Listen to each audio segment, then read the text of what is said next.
احادیث میں آپ چلے جائیں، محدثین نے لکھا 181 احادیث مبارکہ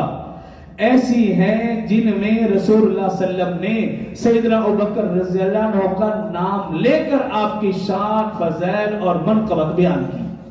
181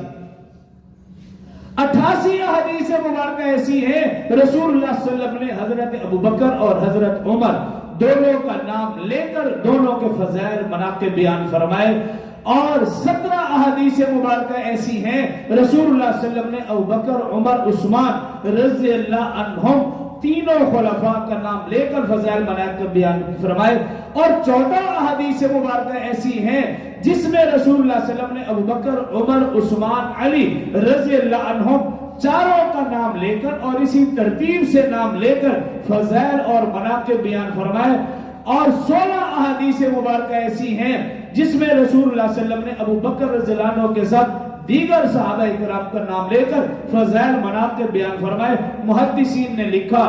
316 ذخیرہ احادیث میں سے 316 احادیث مبارکہ ایسی ہیں جو متفق علیہ ہے، اور ان 316 میں رسول اللہ صلی اللہ علیہ وسلم نے حضرت ابوبکر رضی اللہ عنہ کا نام لے کر اور ان کے ساتھ کبھی دیگر خلفاء کا نام لے کر، کبھی دیگر صحابہ کرام کا نام لے کر فضائل، مناقب بیان فرمائے۔ ایمان والے کے لیے تو ایک ہی حدیث کافی ہے، ایک ہی فرمان رسول اللہ صلی اللہ علیہ وسلم کا کافی ہو جانا چاہیے، لیکن جہاں 316 احادیث مبارکہ ہوں تو وہ ابوبکر رضی اللہ عنہ کی کیا ہی شان بیان فرمائی ہوگی۔ تو قرآن و حدیث میں دیکھیں